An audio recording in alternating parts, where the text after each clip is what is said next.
加藤陽子満州事変から日中戦争へ。第4章、国際連盟脱退まで。1、直接交渉か連盟清楚か。19日、1931昭和6年9月18日午後10時20分、関東軍は龍城湖の満鉄線を爆破して、北を大英と法天城を攻撃し、1日で南満州の要衝である信陽、栄光、長春など18都市を占領。この時、中国、日本、ソ連はいかなる対応を取ったのだろうか。事変翌日、張学良は胡意金を呼び寄せた。胡は19年のパリ講和会議における中国全権団の一人であり、北京政府時代を代表する連立の外交官である。胡は1、国民政府に連絡を取り、国際連盟に本言を提訴するよう依頼すること。2、関東軍司令官本庄茂と早急に会談することの2点を提言した。張は直ちに1を実行したが2は取らなかった。胡はこの後、事変に対処するため国民政府内に設置された特殊外交委員会のメンバーとなる。胡自身は連盟に幻想を抱いてはいなかった。連盟はおそらく有効な措置を取れないだろう。1とともに2を提言したのはそうした理由からであった。しかし連盟は国際世論を喚起し、日本に対して間接的な圧力を加えられる、こう胡は考えた。9月23日、張は東北編防軍司令長官公書と遼寧省政府を錦州に移転させ、同26日、帰化の東北軍に対し、今回無抵抗主義を取ったのは事変を国際公判に委ねるためだと説明した。事変勃発前の8月16日、蒋介石は張学良にあって、日本軍が今後どのように挑発しようとも我が方は抵抗せず、努めて挑発を避けるべきだと諭すところがあった。無抵抗主義連盟提訴の方針はこうして選択された。事件の方は9月19日、南京に達する。蒋介石は急遽南昌から南京に戻った。21日、国民政府は大気候委員長、総司文を副委員長、胡を秘書長とする特殊外交委員会を設置。連盟並びに不戦条約調印諸国へ通告を行う。中国側は公理に訴える方針を取ったが、これは蒋のかねてからの外交戦略であるとともに、民意の支持を確保し、反政府派に攻撃の口実を与えない利点があった。国民政府が参照政権に対して行使できる権力は、極限すれば外交権だけだとも言え、連盟提訴はその意味でも中央政府が採用すべき合理的な選択であったと言える。直接交渉論。蒋の期間前の9月19日午前、行政院副委員長、総司文と中華公使、重光守との間で、日中直接交渉用方針が合意されていたことは注目される。重光は重原外相に許可を仰ぎ、それに同意する重原の訓令は21日午後11時8分に発せられていた。だが22日午後、重光から日本に届けられた電報は、中国側の前言撤回を伝えるものであった。この一件は小さなエピソードに見えるが、日本側の初発の対応を考えるとき、重要な意味を持っていた。9月19日から22日午前において、重原外相の胸中に、日中直接交渉の選択肢が存在したことは、若槻礼次郎内閣が出先や参謀本部を抑止しながらも、出兵費用については不用意な閣議決定を行っているようよく説明するからである。多勢を消した。王政帝外交部長、11月28日から正式に外交部長、市長期国際連盟代表、駐英大使も直接交渉に反対だった。21日、市公使は、連盟事務総長ドラモントに対して、国際連盟規約第11条により、事務総長は即時理事会を開いて速やかに明確かつ有効な方法を講ずるよう要求した。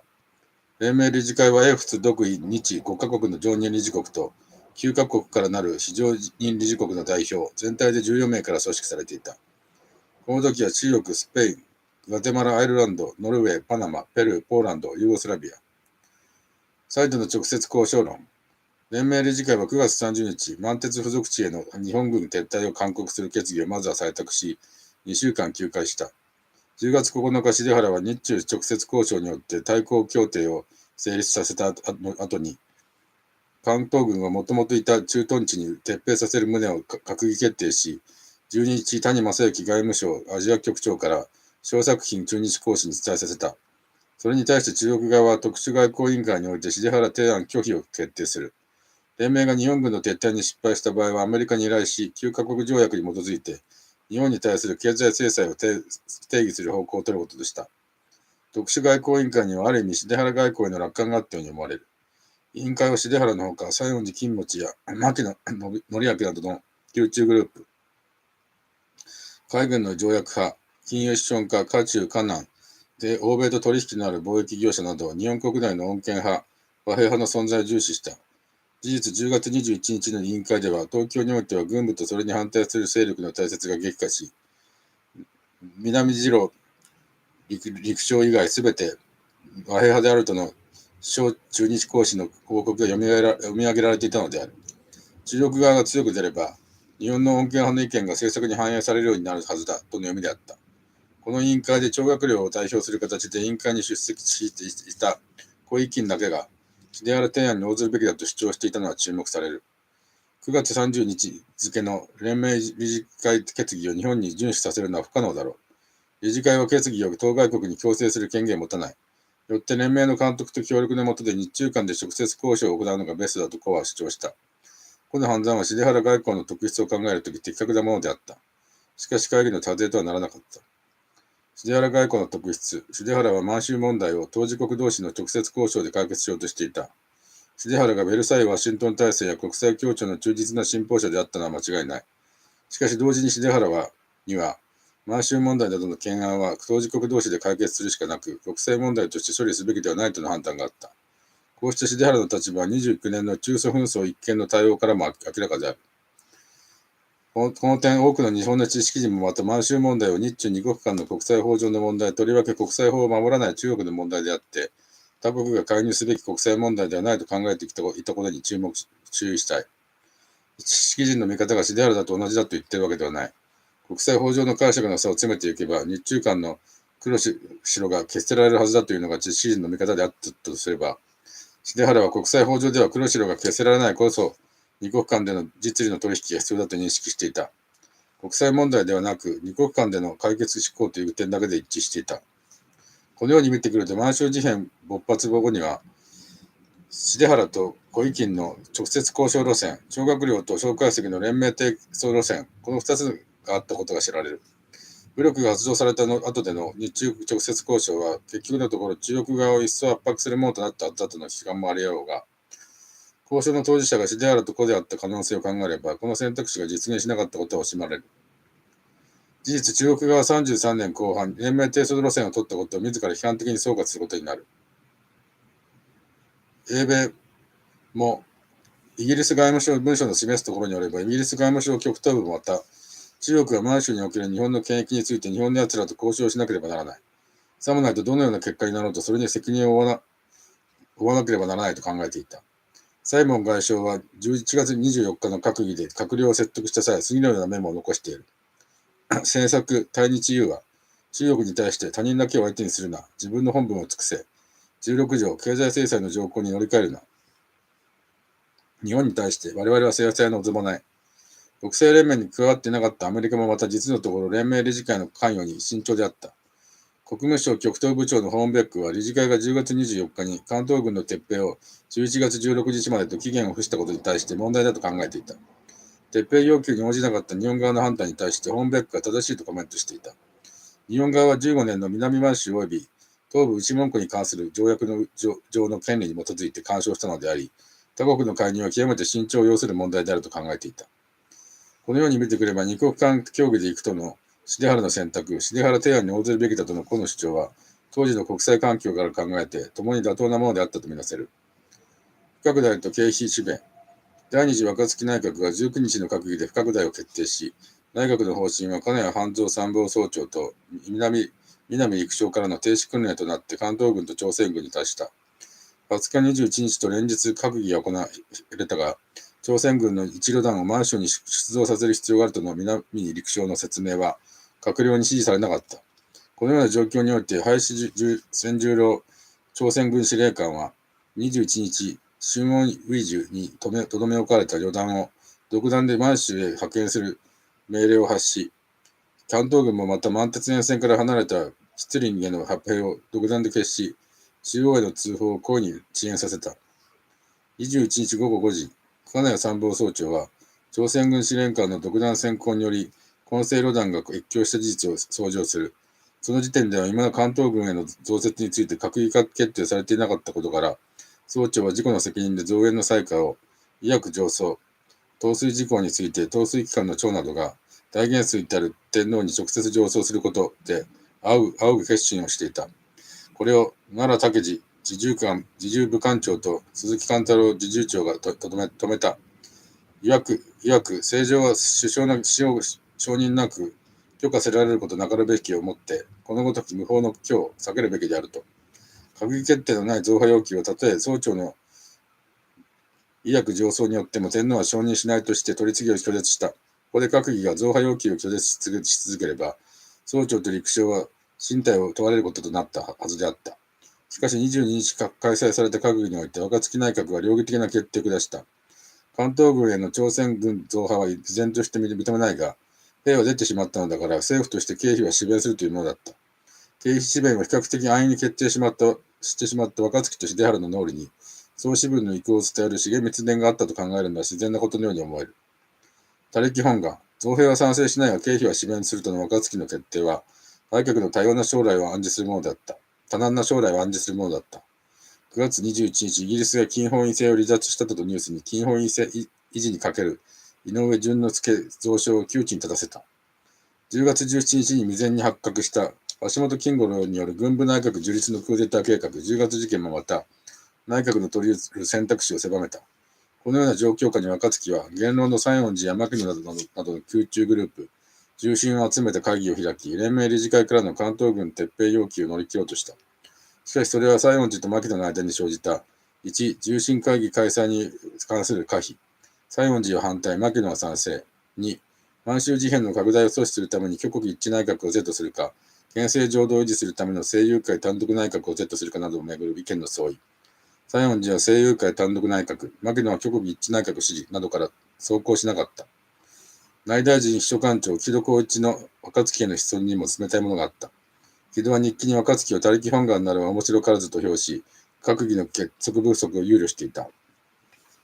重光と佐藤。9月30日の連盟理事会の撤兵要請を受けて内閣は、まず日中直接交渉によって対抗協定を決定し、その後関東軍を徹底させるとの方針を取った。10月9日、連盟の介入を極力排除しようとする重原外相の主張に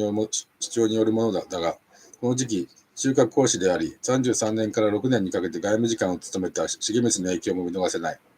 10月6日の時点で重光は、列国会議開催の空気を排し、第三者をして介入の余地なからしめることに努むるを要するべしと述べていた。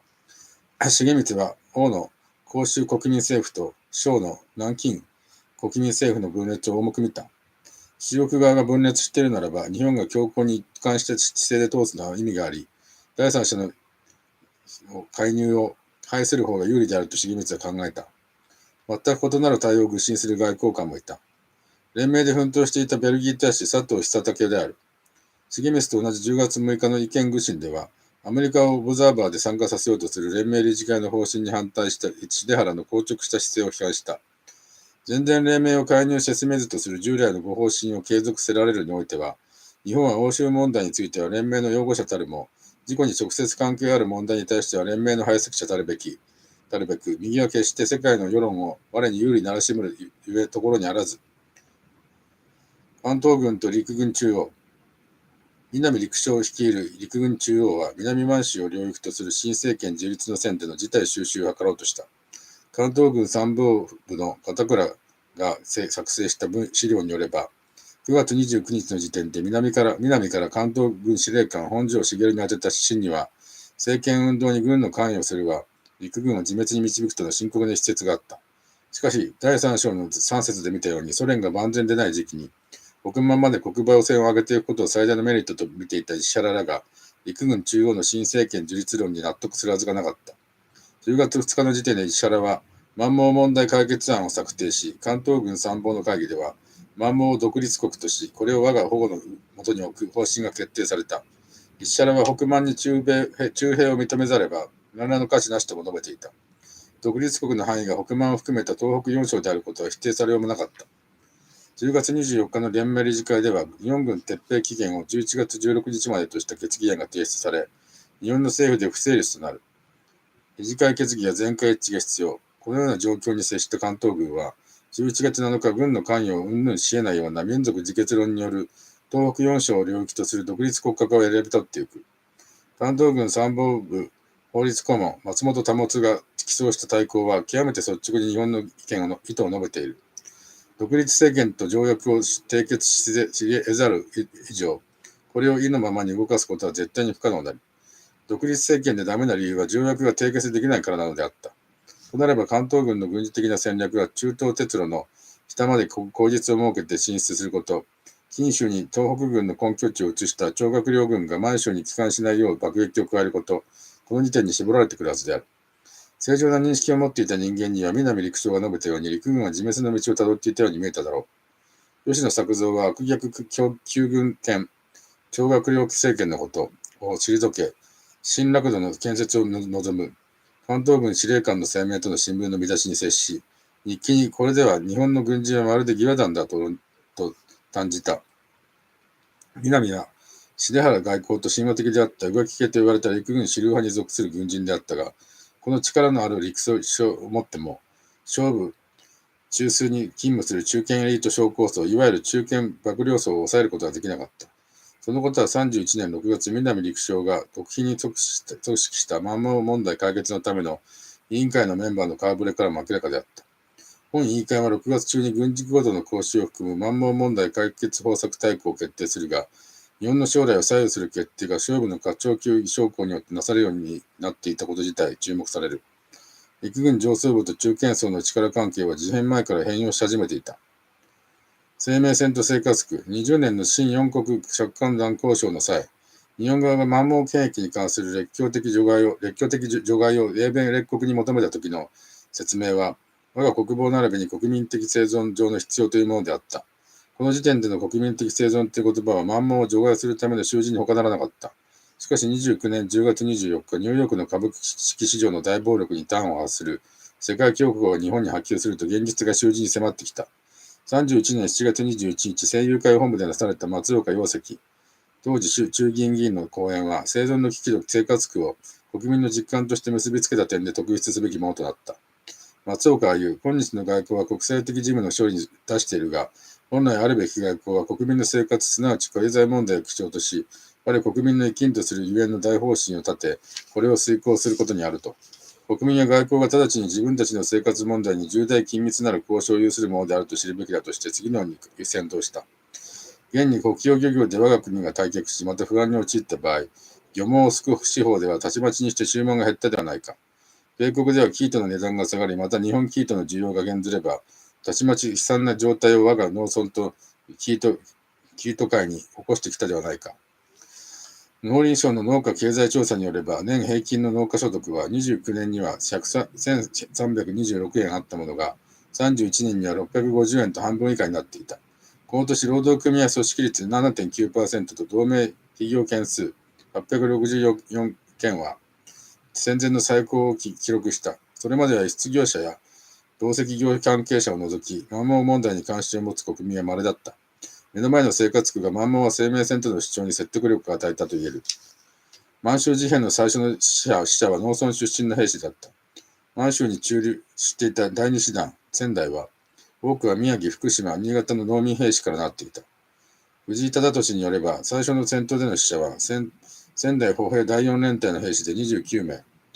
憲兵隊の調査はその29名中12名を貧者と分類していた。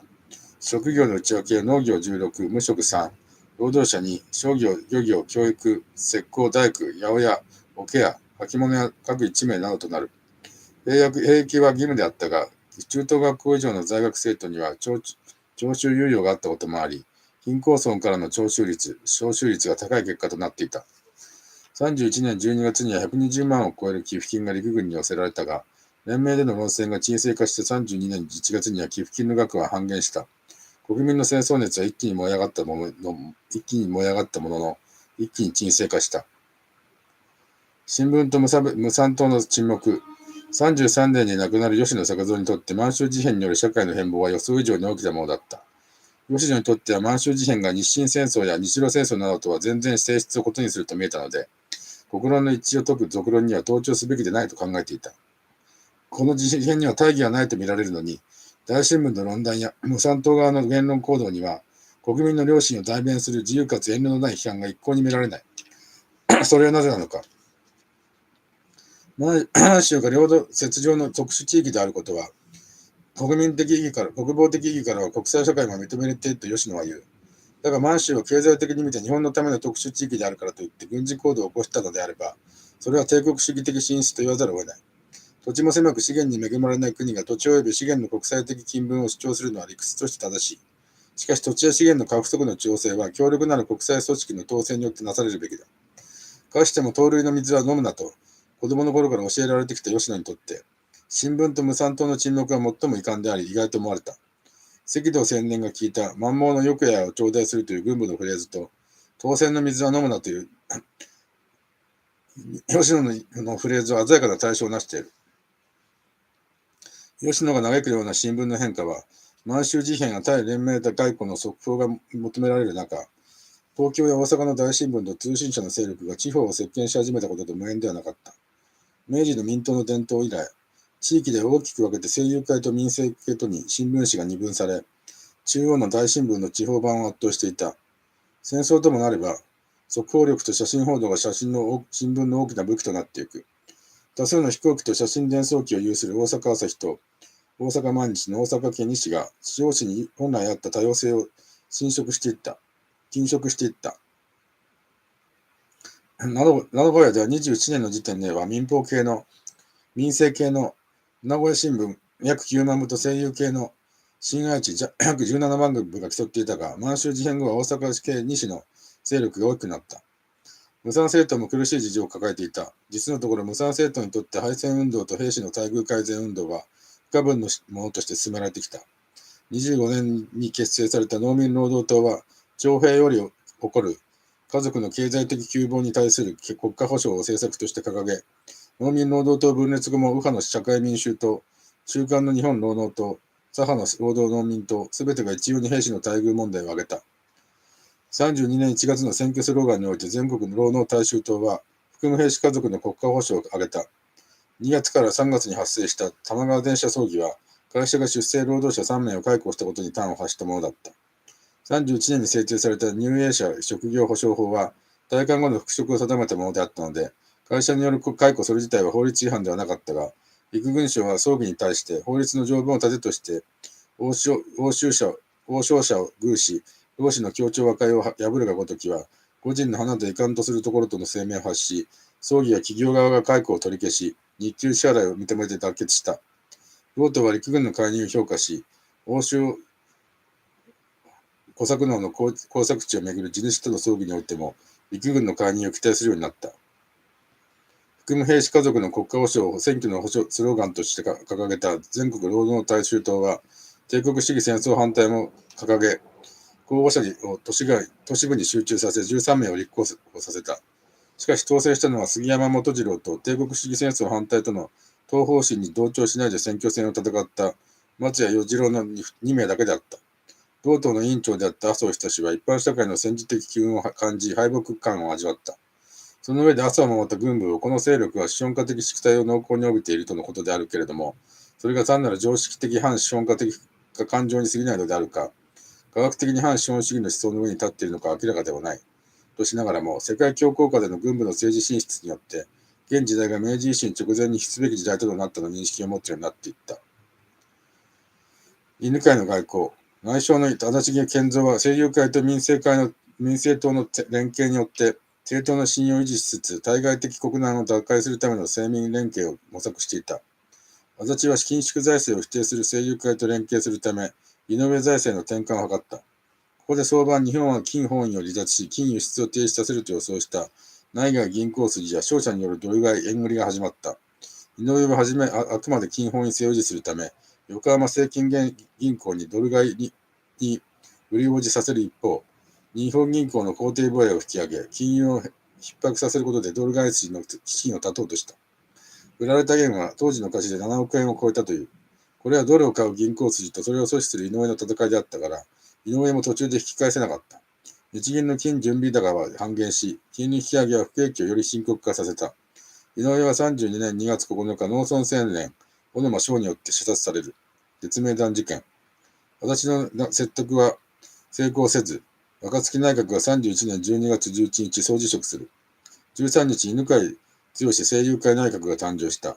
外相に連盟の日本側代表であった吉沢健吉を予定し、当初犬飼の兼任。増相に高橋是木を内閣書記官長に森閣が就任した。犬飼内閣は、金輸出再禁止、金打艦禁止、管理通貨制を断行した。犬飼自身は浮気系と言われた南の留任家、安倍信之を陸将に考えていた。しかし内閣の支持基盤である政友会主流派、鈴木喜三郎や森内閣書記長官長は荒木貞夫を選び、陸軍三長官会議もまた荒木を推していた。浮気系で関東軍の北満進出をよく抑止した金谷参謀総長は、官員宮琴仁親王に変えられた。犬飼は辛亥革命以前からの中国との人脈の広さを駆使した直接交渉に期待をかけていた。32年2月15日、陸軍の元老閣であった上原雄作に宛てた犬飼の書簡は次のようなものであった。現在の趨勢をもって独立国家の形成に進めば必ず9カ国条約の正面衝突を喚起すべく、故に形式は政権の分立たるに止め、事実の上で我が目的を達したくもっぱら苦心、南北諸派の要人に休校を割りて、普通役人の交渉よりも都合よく関係もあると、犬飼は南陸将時代の陸軍中央が抱いていた路線、独立政権論での妥結を考えていた。犬飼の交渉はかなり進展していた模様である。31年12月31日、天皇に拝活した際、中国には違い封建を認める腹で交渉していること。翌年1月4日、牧野内大臣に対しては、孫家政権から全権委員を任命して交渉開始を賜りたいとの打診があったという事実を伝えている。中国側においても犬飼の使者との協議を進めていた。31年12月15日、広東派の古官民などが蒋介石の独裁を批判し、これに上海の王朝明も合流したため、蒋が国民政府主席と行政委員長を辞した結果、孫家政権が誕生した。広東派は広州国民政府を解放し南京に合流した。広東派を勢力基盤とする新政権にとって対日直接交渉は、蒋との違いを見せる良い機会であった。中国側の交渉案は満州事変の責任を張学良に帰した上で、特別東北政務委員会を作って趙を排除するとともに、両国の平等な経済提携を実現するとの講師であったが、注目すべきは東北全域において日本側に雑居の自由少数権を認めていた点にある。日本側の違い封建撤廃と中国側の勝訴権承認が呼応している。孫家政権にとっても関東軍によって趙が排除されたことは、国民党が初めて実質的に東北と華北に経済的進出を果たす機会を得たことを意味した。しかし、書記官の森は、ブロックコートを着て馬族に対するような国際正義外交を日本が一方的にやってみたところで何の効果もないと公言するような人物であり、それは関東軍の方針と一致するものであった。32年1月、日本による近州攻撃が開始され、日中協議が挫折する。32年2月20日に行われた第18回総選挙は、政友会の未曾有の対象に終わった。解散前、政友会は171、民政党は246議席を有していたが、政友会は301議席を獲得した。民政党は146。この時、政友会が正面から訴えたのが外交問題でなかったことに注意したい。選挙スローガンは景気が好きか不景気が好きか、働きたいか失業したいか、生活の安定を望むか不安定を望むか、産業の振興か産業の破滅か、減税を取るか増税を取るか、自主的外交か屈辱外交かというものであり、マンボウ問題は最後に置かれた。これが犬飼の選挙であった。対する森のレコード演説。我が犬飼内閣は躊躇なく軍を進めて近州を攻略し、台湾政策の元たる張学良の軍を関内に撤退せしめました。その結果、満州問題は初めて解決の直行を見るに至ったのであります。国際関係の神経過敏なる今日、外交を度外視する産業政策、経済政策、はたまた外交を眼中に置かざる教育政策、社会政策は一切無意義であります。犬飼の選挙方針に公然と反旗を翻すものとも解釈できた。32年3月1日、満州国は建国宣言を発した。関東軍は日東朝鮮委員会の満州到着を2月下旬ないし3月上旬とみて、その前に新国家を樹立しておこうとした。3月9日、不義を失礼として満州国が発足する。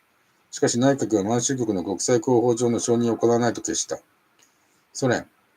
満州事変が勃発したとき、ソ連外務人民委員部は、ソ連の関係に対し、満州で中国側と接触する場合は厳正中立を守るよう命じた。31年12月21日、外務人民委員、リトビノフは外相就任のため、連盟から帰国途上の吉沢に向かい、不可侵条約締結を提案した。ソ連は関東軍が中東鉄路で中蘇国境付近まで軍隊を輸送することを許可し、馬戦山軍追撃のため、千原における関東軍の中東鉄路横断を許可するなど、前例のない情報を日本側に行っていた。あらゆる兆候はソ連の準備不足を告げていた。極東からの危機がコルホーズ農業の危機と工業化指導の困難な時期に発生したため、ソ連には時間が必要だったのである。事実32年から33年にかけてのソ連が混乱の極みにあったことは、近年の資料公開で明らかとなっている。コルホーズ農民には数百万の大量の餓死者が出て、国内旅券制も敷かれるという非常事態にあった。ソ連は32年3月、満州国の任命による中東鉄路特弁と理事を承認し、鉄路関係の部署に満州国旗を用いることを許可した。スターリンが国民政府を罵倒した言葉は次のようなものだった。南京政府からの不可侵協定に関する提案は全くのペテンだ。およそ南京政府というのは例外なくちっぽけなペテン師の寄せ集めである。ソ連は国内危機への対応を極東からもたらされた対外危機に対する急速な軍事化を必要としており、完全に内向きの態度に終始した。変化が現れるのは34年になってからのことである。ジュネーブで9月30日決議まで、前節では事変勃発後の日本の直接交渉路線と中国の連盟提訴路線とのせめぎ合いを見てきた。準備不足のソ連は日本との妥協を選んだ。本節では連盟の対応を中心に見ておこう。31年9月22日、満州問題が連盟理事会の議題として取り上げられたとき、英仏独などの常任理事国はそれぞれの問題を抱えていた。イギリスは失業問題の多さに苦しんでいた。30年末に250万人であったものが31年半ばには270万人に達し、それは33年まで増加する。フランスの関心はベルサイユ体制による諸制限撤廃を要求するドイツへの懸念と軍縮に向けられていた。ドイツはといえば31年春から夏にかけて財政危機に陥り、8月フーバーモラトリアム、第一次世界大戦におけるドイツの賠償と債務を32年12月まで支払い猶予とするのための国際専門家会議が開かれていた。会議においてはドイツの財政状況の今後をめぐる暗い予想から英仏側にパリ講和会議の対独賠償問題の不愉快な対立の記憶が蘇り、英仏とアメリカとの間には、かつての同盟国の制裁を割り引こうとしないアメリカの態度をめぐって深い対立感情が芽生え始めていた。連盟理事会への日本側陣容は、吉沢駐仏大使、佐藤駐ベルギー大使のほか、連盟事務次長の杉村陽太郎であった。イギリスは理事会において、アメリカも関与させてはどうかと提案する。それではアメリカは直ちに連盟に関与してきたのであろうか。スティムソン国務長官は30年のロンドン軍縮会議で見た全権としての若月の冷静な対応ぶりや、駐米大使時代以来の重原の手腕に信頼を置いていた。私にとって大事なことは、日本人に我々が注視していることを知らせ、それすることによって正しい側に立つ重原の努力に力を貸し、国家主義的な先導者の手に乗らないようにすることである。よって9月24日、日本代表が満州において領土的野心を有しないとの日本の政府声明を朗読し、連盟ではなく日中直接交渉に委ねられたいと主張すると、スティムソンは日中両国に対して、両国の紛争を友好的手段によって調節することを害するような行動を差し控えることを両国政府に希望するとの同文通帳を送り、若槻内閣の姿勢を示した。若槻内閣支持の姿勢を示した。重原の方針に邪魔をしないとのスタンスをこの時期のアメリカは取っており、11月末まで続く。イギリス代表のセシルも、日本軍の撤退が開始された以上、もはや連盟理事会の任務は終わった。今後は当事国側で問題の解決を図るべきであると言って議論を閉じた。9月30日、連盟理事会は日本軍の速やかな満鉄付属地内への撤兵を勧告する決議を採択して、次回の理事会を10月14日と決めて閉会した。その際、中国代表は、日本軍の撤退と現状回復を確実にするための中立委員を満州に派遣してほしいと発言したが、日本の反対で採用されなかった。委員派遣に反対させたのは重原であった。調査委員派遣を拒む重原の態度をアメリカは支持する。ステムソンは連盟事務総長ドラモントに対し、調査委員会派遣のような刺激的行為は避けるべきであると伝え、日本人のように特に神経質で愛国的な国民の場合に、外国からの干渉に応じて起こる排外運動は非常に危険であると日記に記していた。この間、10月8日、関東軍が金州を無警告爆撃すると、スティムソンはやや降下し、アメリカ代表を理事会にオブザーバー出席させること、連盟とともにアメリカも制裁に加わるべきことを閣議で主張するが、フーバー大統領は経済制裁を行いたくないイギリスの方針を知った上で、スティムソンを抑えた。調査委員派遣まで。10月24日、理事会は11月16日までに日本軍を現駐留地に撤退させる決議を提出したが、日本の反対で葬り去られた。なおも二国間交渉を求める若槻内閣は10月26日、第二次声明を発し、日中平常関係確立の基礎的対抗の5項目を提示した。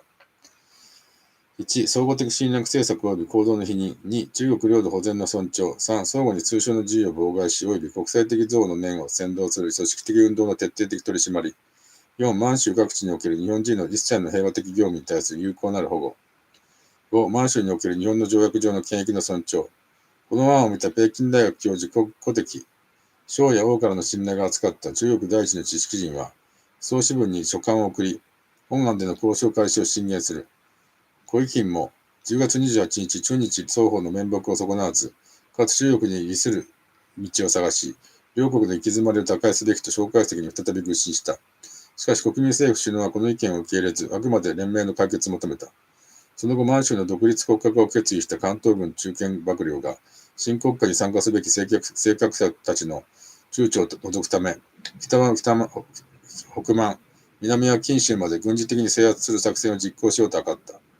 若槻内閣は抑止に努力するが成功せず、31年11月21日、日本側はこれまで反対してきた現地調査委員会派遣を受け入れざるを得なくなった。これを受け12月10日の理事会は調査委員会派遣を決定する。上海事変。関東軍は31年12月28日、近州への進撃を開始。32年1月3日、無血入城。31年11月、法典吉林父ある東山省の小政府所在地がすべて陥落していたため、東北軍の軍事的拠点は近州だけとなっていた。国民政府は近州防衛の重要性を理解していたが、31年12月15日の省の下野により有効な対応を取れなかった。近州陥落に最も早く反応したのはアメリカであった。1月7日、後にスティムソン・ドクトリンの名で有名になる対日通帳は、アメリカはワシントン9カ国条約を侵害し、不戦条約に違反したすべての行為、協定を承認しないと宣言した。だがアメリカの後に続くと思われていたイギリスはスティムソンの期待を裏切り、日本に対してアメリカと同様の通帳を発するつもりはないと述べた。ドイツもイギリスと同様の態度を取った。対日交渉に失敗した行政委員長の孫家は退陣し、32年1月28日、国民党中央政治会議は、王朝明を行政委員長に、蒋介石を軍事委員会委員長に選出した。王が政治外交を、蒋が軍事を干渉する体制が現れた。蒋の行政院委員長復職は35年12月1日、できたばかりの蒋王政権の直面したのが同日、上海で勃発した日本海軍陸戦隊と第19路軍の衝突事件、第一次上海事変であった。満州事変を契機に上海では日華排斥運動が再び激化していた。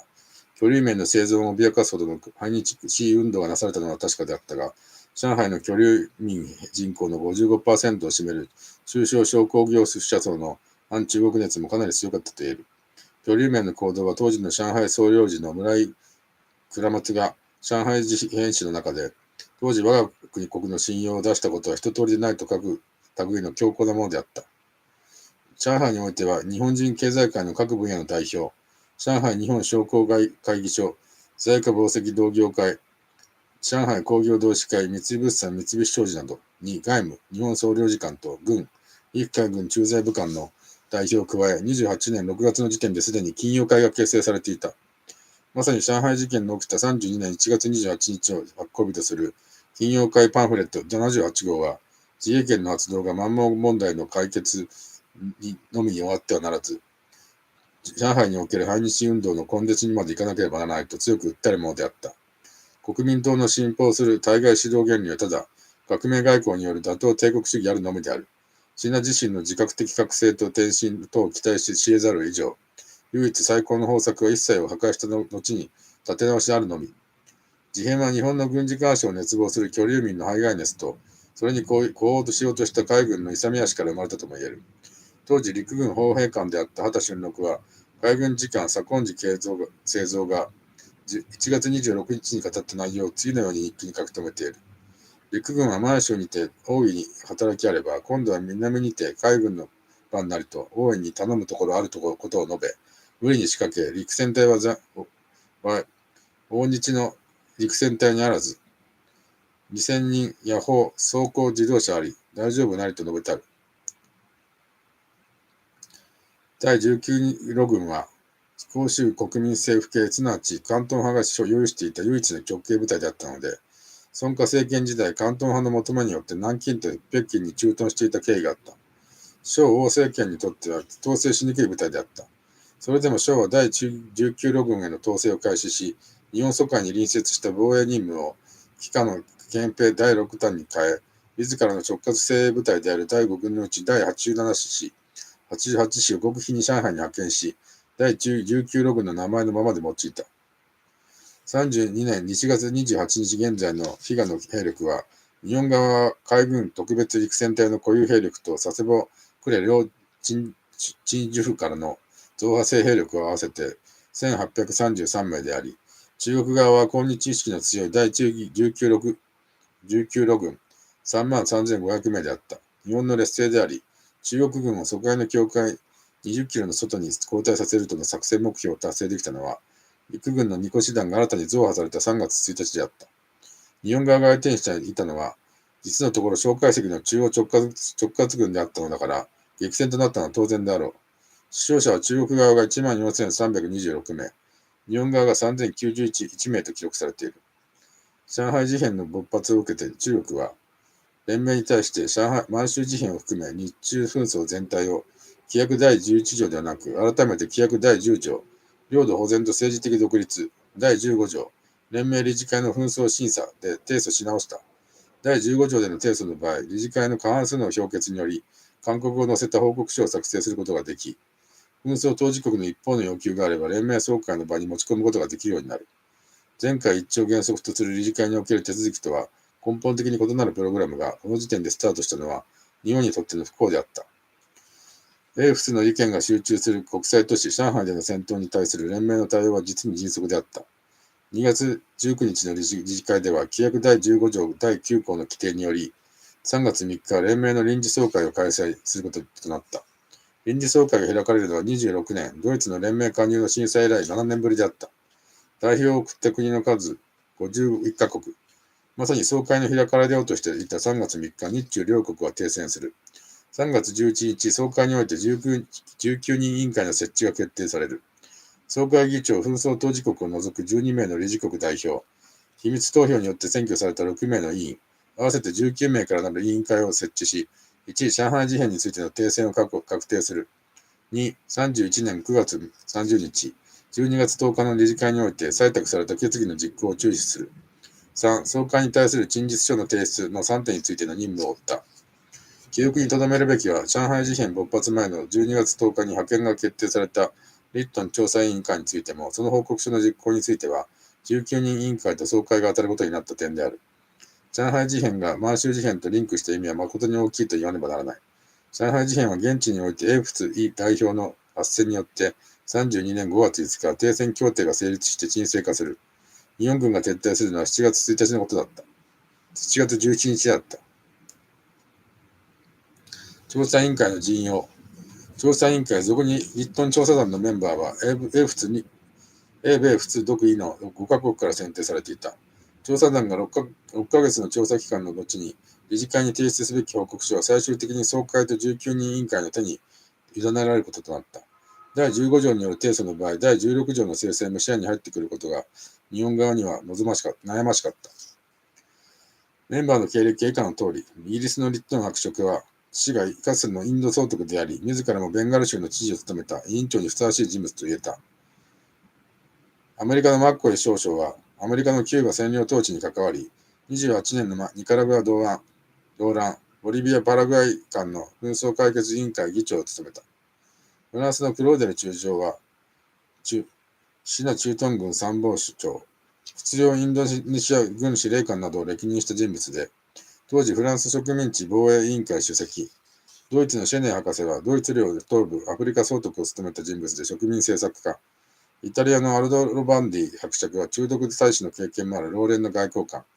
アルドロ・バンディを除けば植民地の軍事行政経験のある者か、国際紛争の専門家が選ばれていたと言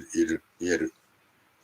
この他参与委員として日本側からトルコ大使の吉田伊三郎、中国側から前外交部長の小井金が関わった。専門家グループにはクラーク大学教授で国務省の極東問題顧問であったブレイクスリー教授のほか、31年秋日本の満州権益に関する3部作、満州における日本の特殊地位、関東州租借地の国際法上の地位、南満州鉄道付属地における日本の管轄権を上司したニューヨーク世界時事問題研究所のヤング博士が参加し、報告書と付属書の執筆に関わった。リットンに与えたイギリス外務省の方針はまさにイギリス一流の現実主義的態度をよく表すものだった。外務次官補ウェズリーは2月6日の覚書で、問題を法律的な見地で解決するのではなく、現実を尊重しなければ永続的な解決にならないと述べていた。国民政府の実質的支配が及ばなかった満州で、日本のような活動的な国の経済的発展を妨害するのが正しいのか疑問であるゆえの旨の言葉も記されていた。マッコーに与えたアメリカ国務省の指示は、予想されるような法律主義的なものではなかったが、リットン報告書の結論部分に最も影響を及ぼす項目が含まれていた。それは1、満州の行政を再建するため、日中直接交渉に導く。2、日中両国の権益を規定する包括的な新条約交渉を日中に斡旋する。3、外国人幹部によって訓練監督された警察機構。外国人顧問が満州の参入を監督できるような財政機構などの構築が望ましいなどの3点であった。報告書の内容。一行は32年2月29日に横浜に到着した。予定は表6の通り。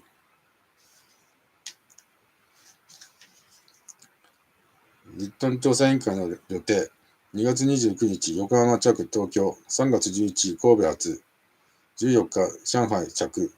26日から4月1日、南京。4日から5日、韓国。7日から9日、浦港から北平へ。9日から19日、北平。20日、方向ス島から大連。4月21日から5月2日、新陽。2日、新陽から長春。9日、長春からハルピン。27日、新陽から大連。6月5日、錦州から北平。28日、北平から東京。7月16日、東京出発。7月20日から9月4日、北平。英仏文を正文とし、英文版で148ページ、日本語で18万字ある報告書は長文である。理事会への報告書提出は10月1日。2日にはジュネーブ、北平、東京で全文が公表された。リットン自身19日に開催された英国外交問題調査会で皮肉を込めて、私が友人と話をしますと大抵のものは、自分は未だあなたの報告書を読んでいない。しかしそれについて書かれた記事はたくさん読んだと申しますと述べている。内容を外務省訳で見ておこう。構成は第1章、シナにおける近似の発展の概要。第2章、満州。第3章、シナ国及び日本国側の満州に関する諸問題。第4章、1931年9月18日及び、その後満州において発生する事件の叙述。第5章、上海。第6章、満州国。第7章、日本の経済的利益及びシナのボイコット。第8章、満州における経済的利益。第9章、解決の原則及び条件。第10章、考察及び理事会への提言の10章からなる。リットンは先の講演で、委員会が判断や意見を表明した部分は3カ所だと謎をかけている。それはどの部分なのか。第4章に委員会としての最終の判断が書かれている。同野における叙情、日本軍の軍事行動は合法なる自衛の措置と認めることを得ず、第2の判断は第6章の部分に見られる。このいわゆる国家は住民の独立に対する自然の要求から生まれたもの、すなわち純粋なる民族自決の例にならないという部分である。第3は第7章と第8章にある。シナとしてはこの地域における日本の経済上の利益を満足せしめること、また日本としては右地域の住民の弁解すべからざるシナ的特性を容認することが特に共に必要なりの部分であった。その上で報告書は第9章において解決に向けての遵守すべき原理について述べていた。それはまず紛争の複雑さを本紛争は一国が国際連盟規約の提供する調停の機会をあらかじめ利用し尽くすことなくして、他の一国に宣戦する事件にあらず、また一国の国境が隣接国の軍隊により侵略せられたるがごとき簡単なる事件にもあらずと位置づける。張学良政権や満州国は共に存置を許されないとして、一般的解決原則として以下の10点を掲げていた。1、日中双方の利益との両立。2、ソ連の利益に対する考慮。3、現存の多辺的条約との合致。4、満州における日本の利益の承認。5、日中間における新条約関係の設定。6、将来における紛争の解決に対する有効な措置。7、満州の自治。8、内部的秩序及び外部的侵略に対する安全保障。9、日中間における経済的接近の促進。10、中国の改造に関する国際協力。第10章においては原則を実行に移す方式についての意見が述べられていた。理事会が中国と日本を招聘し、東山省についての行政組織を考えるための諮問委員会を組織する。この諮問委員会は両国政府と両国がそれぞれ選抜した現地側の代表から組織される。諮問委員会を開く前に考慮すべき点として、1、中国の領土的行政的保全、満州に対する広範な自治の付与。2、内部的秩序を維持するための特別憲兵隊。3、満州における政治的推移に参加したすべての人の大社が挙げられている。報告書は一見したところ机上の空論にも見えるが、少なくとも国民政府が飲める限度の妥協案を達成した上での解決策であった。リットマンらは6月18日、張学良の飛行機で国会にやってきた行政委員長、王長明と財政部長、総支部と会談している。リットンは満州を引き武装化し、そこに広範な行政権を持たされた自治政府を樹立する案を中国側に打診したのに対して、王はリットンの提案に賛成していた。反響。リットンは調査の過程で家族宛てに多くの手紙を書いた。老練な外交官であり、パリ講和会議の折、山東問題をめぐる日本と中米の対立を妥協点に導いた元外相バリフォアは、リットンの姉を妻としていた。リットンは姉宛ての手紙の形式を取りながら、その手紙がイギリス政府、アメリカ政府に伝えられることを期待して、満州国の内実を赤裸々に書いた。日本は軍事力で満州を制圧できたかもしれませんが、市場を支配することはできません。日本は中国の混乱状態に不満を訴えていますが、その大部分は日本自身が作ったものです。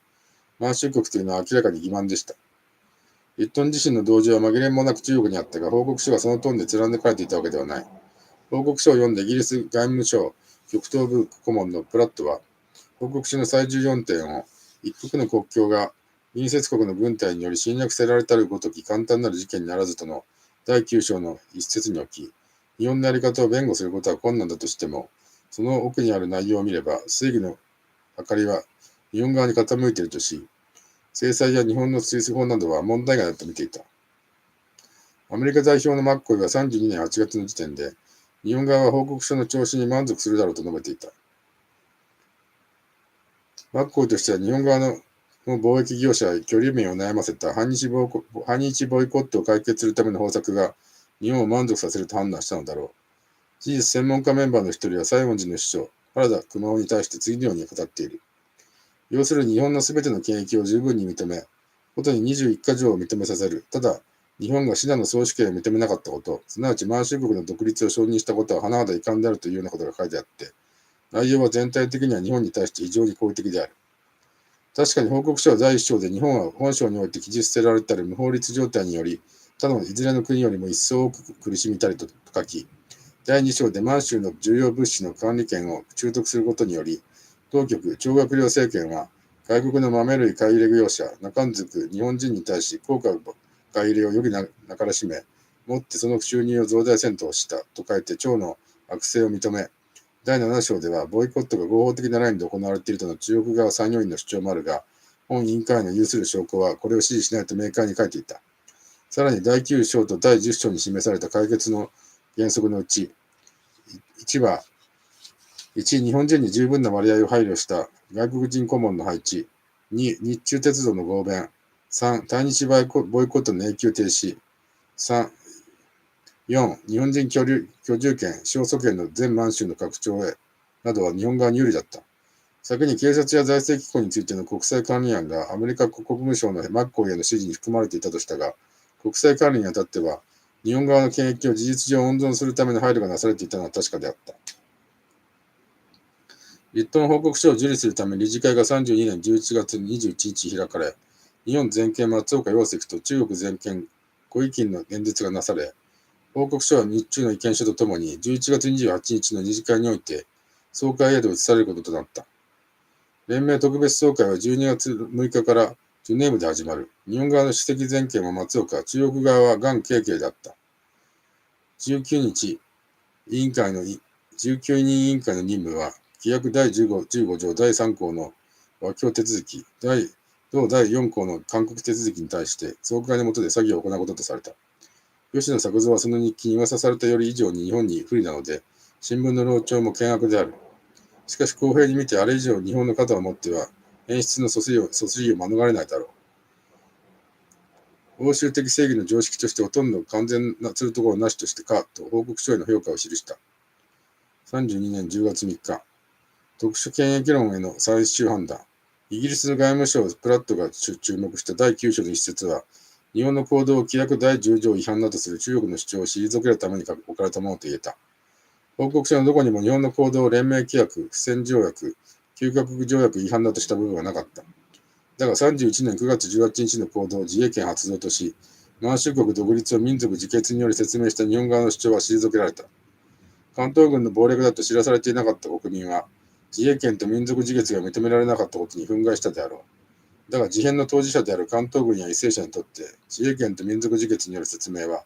アメリカの干渉を招かないための方便であるとの自覚が当初からあった。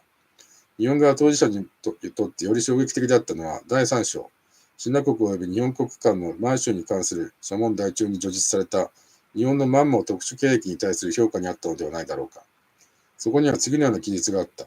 いわく日本政府は日露戦争以降、常に英米仏露から満州における日本の特殊地位、特殊勢力及び利益、または卓絶なる利益の承認を得ようと努力してきた。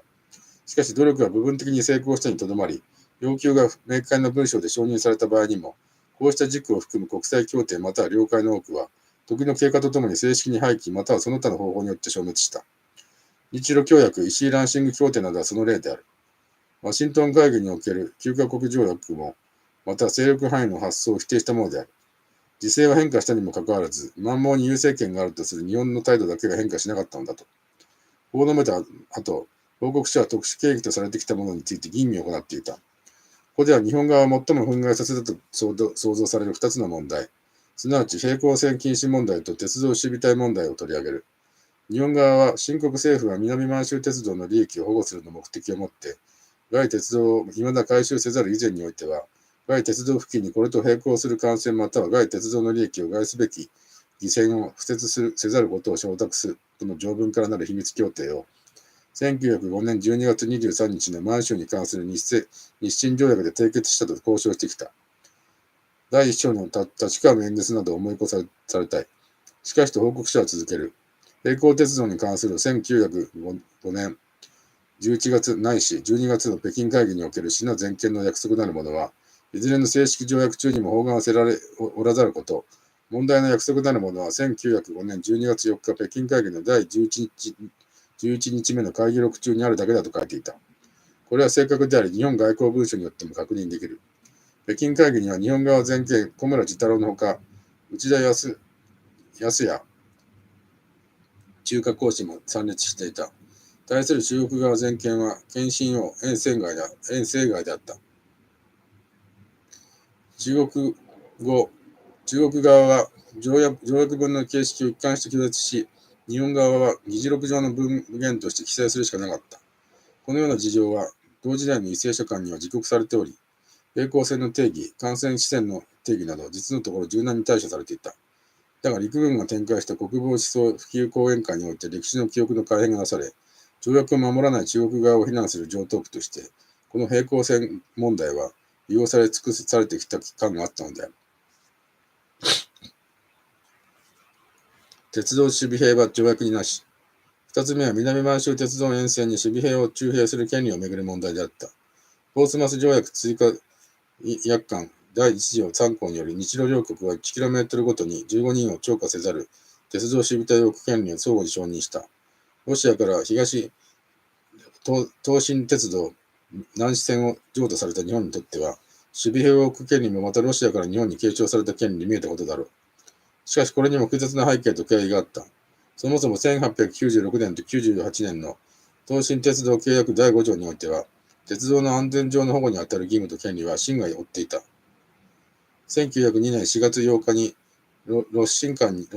承認された満州還付協約においても、ロシアは鉄道沿線に守備兵を置く権利を認められていなかった。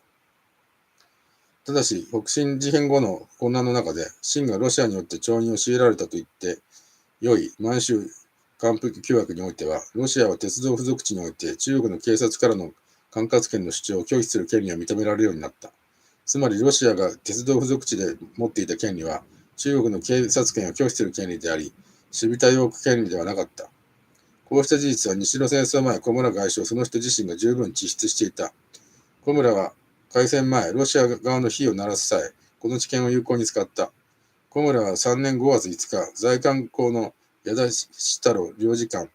事務代理に宛て、鉄道護衛兵なるものについては、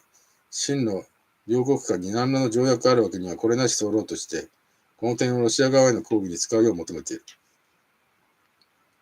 5年12月の満州に関する日清条約において、中国は最後まで鉄道守備兵についての日露合意への承認を与えなかった。しかし日清条約に付帯する付属協定第2条に次のような規定を日本は中国に認めさせることに成功していた。いわく中国は日露両軍と鉄道守備兵の早期撤退を希望する。その希望について日本も了解するので、1、ロシアが鉄道守備兵の撤退を承諾した場合、あるいは2、満州地方が安全となり、外国人の生命財産を清国自ら完全に保護し、得るに至りたる時には、日本国もまた露国と同時に鉄道守備兵を撤退すべきと述べた一文である。中国との関係において、日本は中兵権の根拠をこの第2条に置いた。ロシアは17年に守備兵を撤退させ、革命後の24年の中蘇協定では中兵権を要求した。にもかかわらず日本は守備兵を撤収しなかった。その点につき日本は、満州の治安が確保されないので撤兵できないと反応していた。中国側は一貫して日本の鉄道守備隊の満州駐屯は法律上においても事実上においても正当ではないと主張していた。以上、過去の日中間の条約関係に明るくない人間や法律論に興味のない人間にはうんざりするような論述が、リットン報告書の第3章では延々と展開されていた。欺瞞と真実。以上の論点は日本にとっての確信をつくものだったろう。平行線を禁止した条約に違反し、満鉄の正当な収益を包囲網の形成により妨害した超学寮の悪性といったイメージを、メディアや講演会によって国民は何度も聞かされてきた。国民は、平行線禁止が条約分ではなく、また、付近にこれと並行する感染、利益を害すべき視線などの定義についても議論の余地があると、報告書によって初めて知ったのであった。実のところ、同時代の外務や陸軍の当事者は、平行線禁止云々の機敏を以前からよく了解していた。平行線禁止について日本側が正式な文書でどのように言及していたかを確認すると、例えば8年9月25日の閣議決定では、日清会議録の成分及び精神と呼び、9年7月13日の閣議決定においても、北京会議録中に存する名文と呼んでいたことが確認できる。同時代にあってはまさにリットン報告書の指摘の通り、北京会議録中の言明に過ぎないとの現実に即した認識が内閣のレベルでは確実にあったことがわかる。27年時点では中華講師であった吉沢健吉などは、日露戦後の事情を了解していた外交官であった。吉沢は平行線禁止などは満州前後残飯の際における現地だけでしかないことをよく了解していた。また吉沢は日本側の方針がこれまで一貫してこなかった日についても自覚していた。陸軍と満鉄などは対祖線に有利な鉄道であれば、満鉄の平行線であろうと構わず中国側に不鉄させてきた。東西線、東南、父春などはその代表的な例であった。また関東軍の一部を構成する鉄道守備兵のそもそもの条約上の根拠が危ういことについては、専門員の一人であったヤングの著書、南満州鉄道付属地における日本の管轄権がすでに明らかにしていたところであった。リットン報告書第3章の歴史的総論部分の根幹を書いたのはこのヤングであると想定される。外務省の法律顧問であるリットン報告書に対する日本政府意見書のうち、日本の特殊権益についての部分を執筆したベイティ、オックスフォード大とケンブリッジ大で国際法学を収めた。もうそのように見ていた。ヤングの著作は33年1月の時点で満鉄資料家の手によって翻訳されたが、同書中の10章でヤングは、日本が満鉄付属地に行政権を行使してより、鉄道沿線に駐屯する鉄道守備隊ほど多くの問題を発生せしめた制度もなければ、これほど中国官民の敵外心を煽った原因もなかったと書いていた。ヤングの著作第10章の記述は、リットン報告書の議論の筋と一致する。国際法の専門家ヤングは、中国政府の法律顧問を務め、ワシントン会議において、中国政府随員となったジョンズ・ホプキンス大学のウィロビー教授の弟子にあたる。リットン報告書はイギリス的な現実主義で書かれた部分も多く、日本の経済的利益の擁護の配慮もなされていた。しかし、日本側が歴史的に議論を積み重ねてきた満蒙における日本の特殊地位について、新しい国際法学を重要したヤングのような国際法学者によって、法律的な解釈が下されていたために、日本側は反発することとなった。ウィロビーとヤングの学頭を考慮すれば、国際法学も現実政治から無縁の世界ではなかったことに気づく。むしろこの時代ほど国際法学と現実が切り結んだ時はなかったのではないか。3、焦土外交の裏面。ラジオ演説。33年4月、松岡全権は記帳した。5月1日にラジオで流された帰国報告は興味深いものであった。そこで松岡は自分は失敗した、何とかして連盟に残っていたかったと心情を吐露していた。松岡の挙げた失敗の要因は6点。1、イギリス商品のボイコットという中国の脅迫が効いたこと。2、和教委員会へ米ソを調整しようとした連盟の筆行に日本政府が反対したこと。19人委員会起草の報告書をめぐるイギリスからの妥協申し入れが日本政府によって拒絶されたこと。4、緊迫化するヨーロッパの国際政治情勢のもと、連盟を生命線とする小国がいかなる武力行使にも脅威を感じたこと。5、右のような小国の意向を欧州問題と比較すれば、二次的な意味しかない極東問題のためにイギリスが無視するわけにはいかなかったこと。6、熱化問題がイギリスの北米、天津地方における経域に不安をもたらしたこと。一見すると松岡の言は19人委員会などを構成していた小国に自らの失敗を転嫁しようとしているようにも見えるが、ここでは当面1と3、2と3に注目したい。和教委員会にベースを加えようとして乗り切ろうとした連盟や英国の妥協案に、日本政府が反対した事実を松岡は暴露している。それでは当の松岡は妥協案に賛成しても良いと考えていたのだろうか。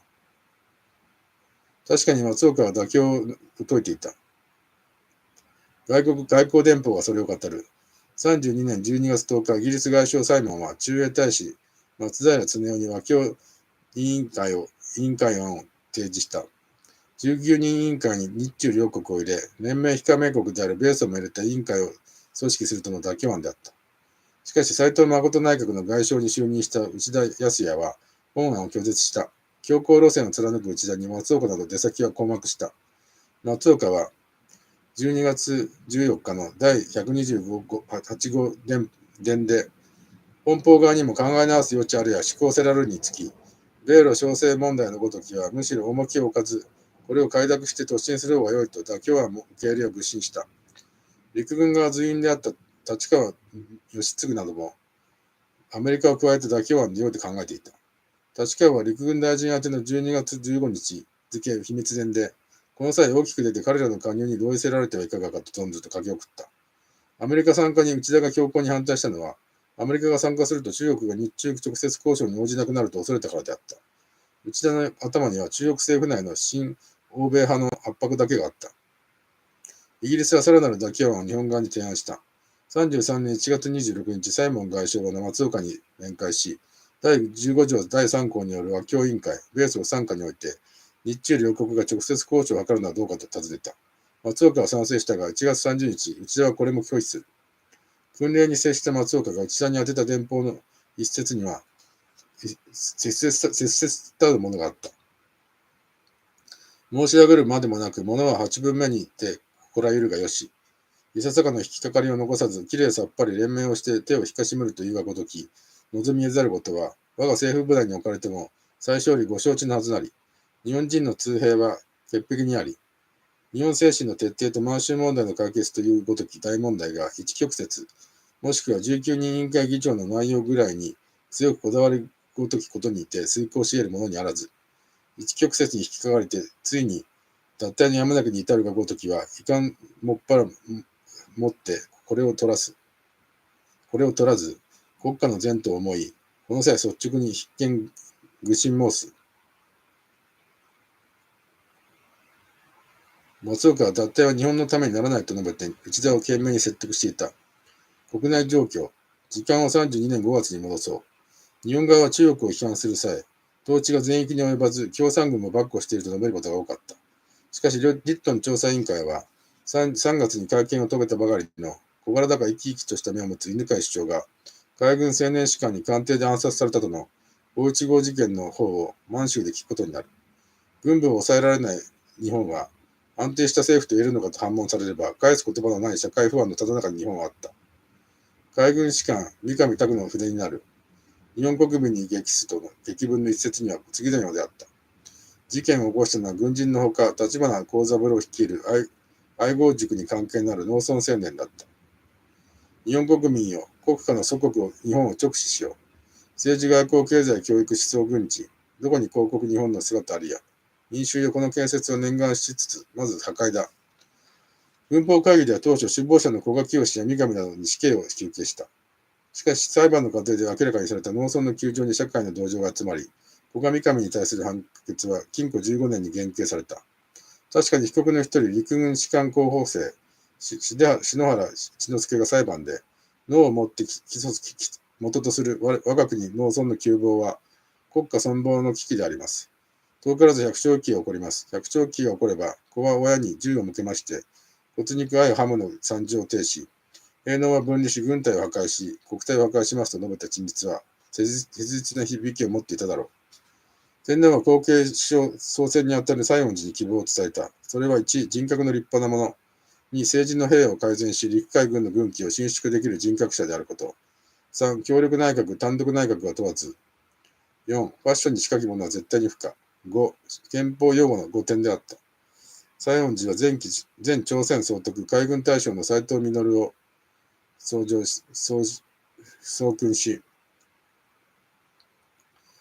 選し、5月26日、斉藤内閣が成立する。24年以来、慣習的に成立してきた政党内閣制は、ここに終止符を打つことになった。だが、挙国一致内閣において政党勢力が直ちに交代したわけではない。政友会の高橋是清増省と民政党の山本達夫内相のほか、政友会から2人、民政党から1人が入閣している。強硬の裏面。この時期、議会は対外的に強硬な姿勢を見せていた。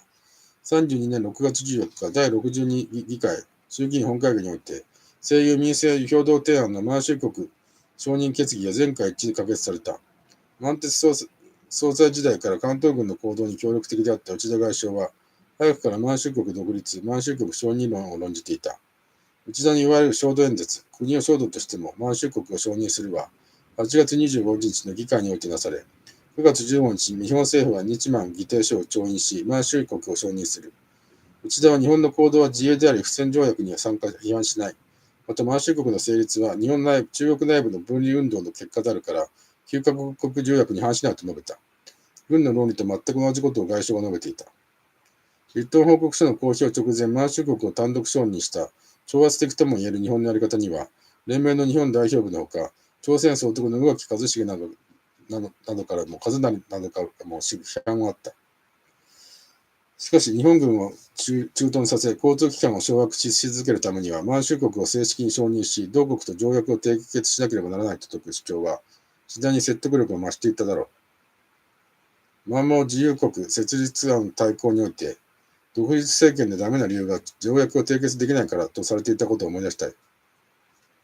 日満議定書は、1、満州国はこれまで日中間に締結された日支間の条約、協定その他の取り決め及び行使の契約によって、日本国や日本人が有する一切の権利権益を確認し尊重する。2、日満両国の共同防衛のため日本国軍は満州国内に駐屯するの2点からなっていた。議定書はこれまで鉄の種であった。平行線禁止条項の効力の是非に終止符を打ち、15年の南満州及び東部内蒙古に関する条約第2条で認められていた勝訴権を初めて可能とするものだった。議員たちの頭が満州国承認連盟脱退で固まっていたかというとそうではなかった。当時の文脈では承認と脱退が連動しなかったことを理解する必要があるだろう。外交官から衆議院議員に転じた芦田仁は政友会機関紙にリットン報告書と満州問題を発表し、満州国承認を当然とした上で、次のような冷静な判断を述べていた。連盟総会が日本の主張を無視するような調査委員会報告書の結論を採択しても、連盟規約の解釈としては連盟の勧告を承諾しないということが直ちに規約違反とはならないのである。したがって国際連盟が我々の承諾できない案を勧告として押し付けた場合には、我が国は毅然としてこの勧告に応じないというだけの態度を維持すれば足りる。制裁の可能性がない以上、日本は脱退の必要などないと芦田は主張した。政党機関書を最新に読めば、連盟脱退の意思が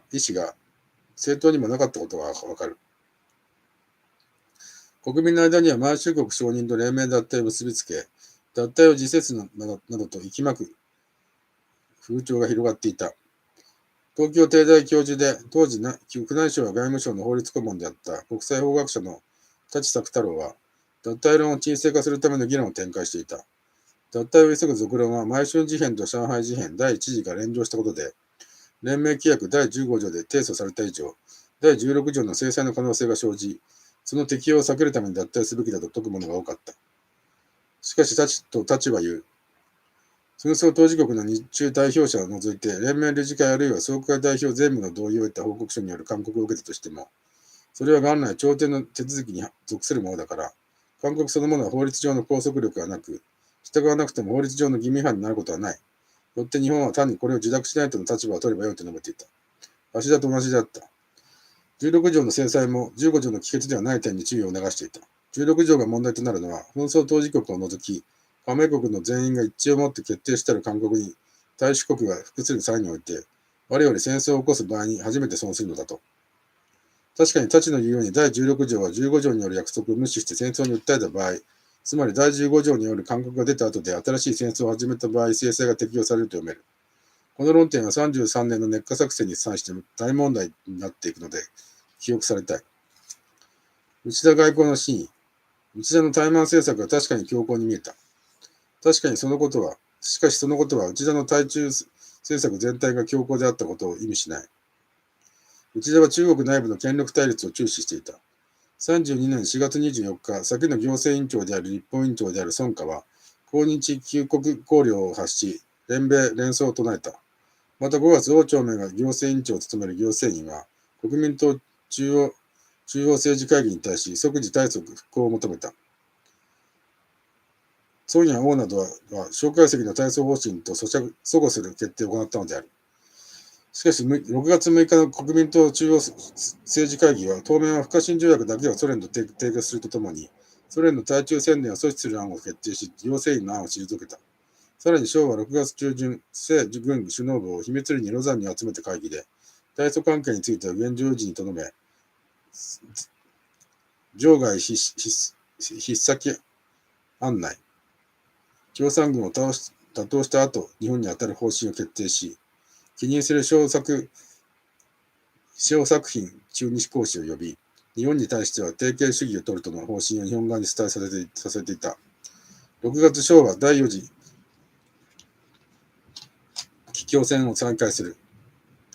8月24日、蒋介石は小作品に対して、もし日本当局に方針を多少変更し、中日間の親善を改めて図る転機があるなら、中国は直ちに交渉を開始する。私は責任を持ってこれに当たるとの国旗電報を送った。内田はこうした蒋介石の意向を知った上で衝動演説を行っていたのである。内田はソ連に融和的な孫家などの勢力を排し、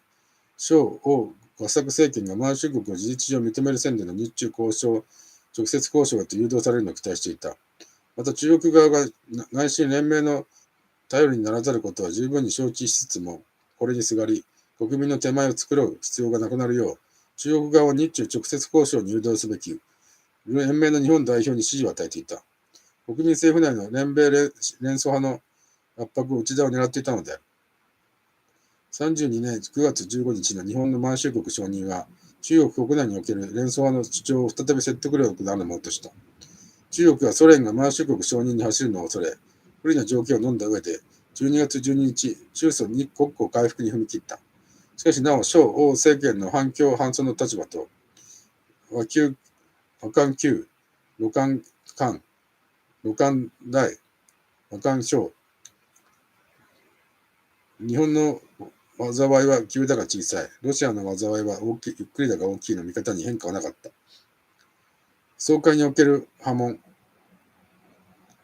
連盟特別総会は32年12月6日に開かれた。ガン・ケイ中国代表は、総会が日本を連盟規約、不戦条約、9カ国条約の審判者であると宣言すべきこと、日本軍を撤退させること、満州国政府の解消を希望することを述べた。しかし、第16条による経済制裁を要求しなかった。チェコのペネシェ外相は、日本の行動が不戦条約の審判であり、連盟規約の大部分の否定であり、満州国の成立については規約第10条の違反であるとし、既成事実は世界平和のため最も危険なるものと訴えた。アイルランド代表やスイス代表も同様に中国側に立った。スペイン代表は規約第10条、12条にもかかわらず、日本の行動を例外として認めたならば、一切の出来事は例外的事件となり得るべしと言って、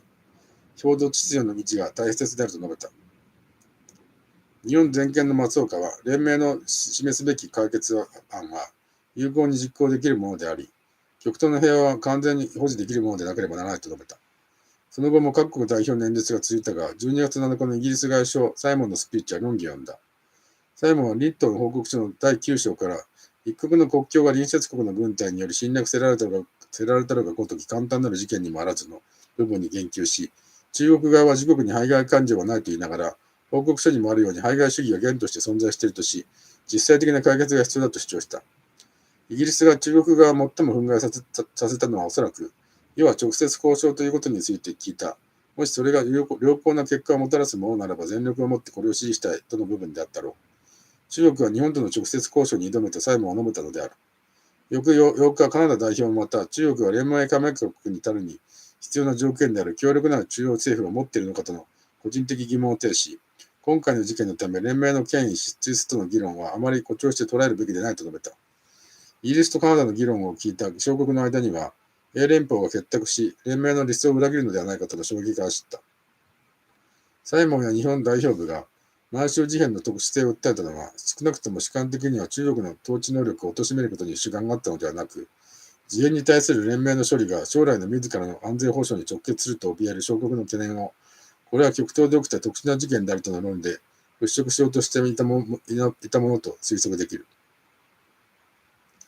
12月4日午後、総会における中国代表としての最後の演説では、各大義代表が立った。各は日本での軍閥の徴略量、中国側の抵抗力、日本の財政状態よりも中国側の方が堅調であること、為替の下落という意味で、日本はボイコットを重大なる国際条約であるとするが、中国側はボイコットを不当なる攻撃に対する復旧手段であると考えている、と述べた。各度述べた復旧とは初めにで述べたように国際不法行為の中止や救済を求めるため被害国が行う協力行為のことで、相手国やその国民の権利を侵害しても違法性が阻却される。その際、比較的多く取られる方法は相手国の国民や貨物の抑留、領土の一部の占領などであった。つまり、各はボイコットが違法ではないと主張した。総会の最後には松岡が立った。いわく太平洋に挑む大国米ソは連盟に加盟していない。このような極東情勢にあって、また連盟が必ずしも万全な体制で極東に挑めない現実を鑑みたとき、日本が連盟規約に何ら伸縮性を及ば示ずして、ここに裁かれることは絶対に不可である。と諸君の前に言明することは極めて常識的な分かりきった話ではないだろうか、と問いかけた。松岡は米ソが連盟に加盟していないことから来る極東の不安定さを日本が担保してきたのだから、規約を厳格に日本に適用して裁くのは不当だと訴えていた。例えば、リットン報告書の解決案にあって国際憲兵隊構想を考えてみた場合、この軍隊が編成されるまで、満州はどうしておくというのか。また、報告書の述べる解決案は、中国に強固なる中央政府が存在することを前提としてしまっているではないのか。松岡はすでに中国と日本との間で繰り広げられてきた法律論によって、日本の正当化を図ろうとするのではなく、連盟の説く立法案が厳格に適用された場合、極東地域に生ずるであろう混乱のイメージを聞き手に喚起しようと努力していた。松岡演説がなされた12月8日の夜、ジュネーブのホテルメトロポールでは、リットン教一行の満州視察なる映画が披露された。これは満鉄が作成した宣伝映画であったことは言うまでもないが、604名の観客があったという。銀幕の上では確かに国家が存在したのだろう。総会は12月9日、リットン報告書と総会の討議を踏まえて、できるだけ早い解決案を提出するよう19人委員会に求める決議を採択して終了した。同15日、委員会は総会に提出すべき決議案の草案を書き上げた。天皇の不信。それ以降の日本代表による妥協に向けた努力は松岡のラジオ演説の項ですでに述べた。連盟の日本代表がベースを加えた和共委員会案での妥協を愚信して以降、内田は1ヶ月余も反対し続けた。内田にしてみれば中国に影響力を行使しうるアメリカが出てくれば、せっかくの国民政府内の直接交渉への機運が吹き飛ぶと懸念されたのだろう。内田の33年1月17日付の電報は、米ロの商政は品川の他力主義を刺激するものとし、この点が米ロ商政の最も愚策である理由だと決めつけた。陸軍代表の立川でさえ賛成した妥協案を内田が葬った瞬間であった。内田は脱退せずに済ます自信があったようである。天皇に対して連盟の方は極めて楽観しておりて、もはや峠を越したり、脱退などのことはなかれべしと奏上したという。1月7日の電報で内田は代表部に宛てて、個人力による決議及び議長宣言案ともに著しく改善しと書き、今、非通しのところと存ずと述べ、未だ経験に脱退または引き上げなど問題とすべき時期にあらずと存ずと書き送っていた。しかし真実は牧野が冷ややかに書き添えた日記に次の言葉の方にあったのだろう。工場は恐れながら全然ご納得遊ばれたるようにあらせられず、天皇は内田の楽観的訴状を全く信用していなかった。連盟事務局による妥協案やサイモンによる最後の妥協案も日本の受け入れるところとはならず、33年2月6日、第15弾条第4項による勧告案の審議に移ることとなり、同16日、19日委員会の採択を得た第15条第4項に基づく勧告が発表された。ジュネーブの日本代表部には15日夜内示された。勧告案はリットン報告書をベースとした和共案より厳しいものとなっていた。中国のボイコットに対しても31年9月18日以後のボイコットは復旧行為と認定、中国側に責任はないとした。日本側は仲裁裁判により解決を図るべきであったと述べていた。韓国案はリットン報告書第9章の10条件を列挙したの後、1、日本軍隊の駐屯地付属地以外の場所からの撤収勧告。2、満州における原制度。The Existing Regime in Manchuria の維持及び承認は排除され、連盟国が法律上においても、また事実上においても引き続き右制度を承認せざるべしと述べていた。2は満州国の存在をこれまでも今後も認めないとの明確な言明であった。立党報告書は第9章で張学良政権の満州復帰を排除した後、将来における満足すべき制度は何ら過激なる変更なくして現制度より進展せしめえべしとの湾曲な表現により、満州国と将来の政権との連続面も示唆していたが、勧告は明らかに異なっていた。2つの脱退論。政党持田外相も連盟脱退を考えていなかったことは述べた。松岡も連盟との妥協を追求していた。脱退論は意外なところからやってきた。専門外交官の中にこそ脱退論が早くから見られた。小国の意向に拘束されがちな連盟を離れ、事態が沈静化するのを待って満州問題の解決は大国間の協議で進めたらよいとの意見であった。駐仏大使の長岡修一は、脱退の場合、満州問題は事実上連盟の手を離れ、穏健なる意向を有する大国側は、右過激弁士の成中を免れ、同問題につき、自由の立場に置かれるべきよう存ぜられると愚信していた。歴史の事実は各国がすぐさま満州のことを忘れたことを教える。戦災支払いをめぐる米仏の対立、ベルサイユ体制へのドイツの異議申し立て、軍縮をめぐる米仏の対立など問題は山積していた。脱退論の2つ目は、国際法学者の舘作太郎が論じていた第16条の制裁の問題に関わる。舘は安易な脱退論を抑えるため、第15条の和解や勧告を無視して新しい戦争に訴えた場合にだけ、第16条の適用が始まると論じていた。問題は新しい戦争の内容にあった。関東軍が満州国を完成させるため、かねてから彼らの認識においては満州国の領域に入るとみなしていた熱河省において戦闘を始めたらどうなるのか。19人委員会による勧告が採択された後、戦闘を始めた場合どうなるのか。中国はもちろんのこと、英米列国もまた、熱河省での戦闘は新しい戦闘とみなすだろう。そうなれば制裁や除名の恐れが出てくるのであった。このように考えた斉藤内閣の内側から脱退論が急速に膨張していく。熱河作戦との連動。33年1月13日の閣議で斉藤内閣は熱河限定の作戦を了承した。この時点では連盟は第15条第3項の和教案作成段階にあった。関東軍の認識においては、満州国の領域内の熱箇所において、満州国から領域内において軍事行動上必要な自由保障を供与されていた日本軍が行動を起こすのであれば何の問題もないと考えられていたのであろう。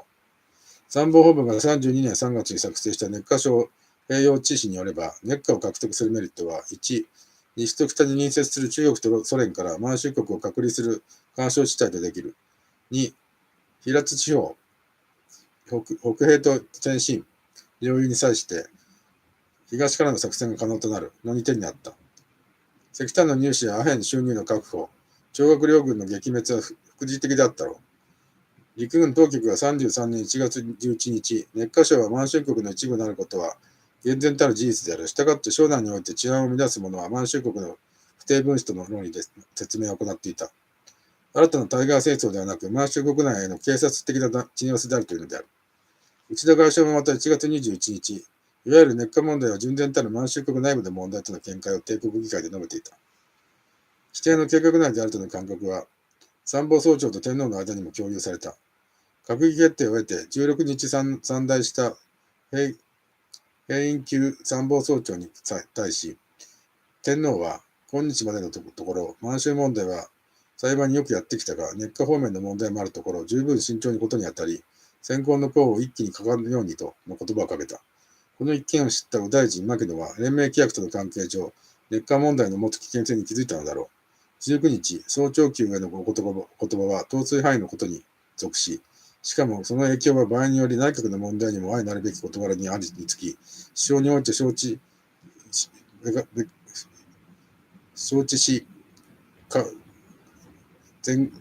と存ずる旨を天皇に奏上して許可されている。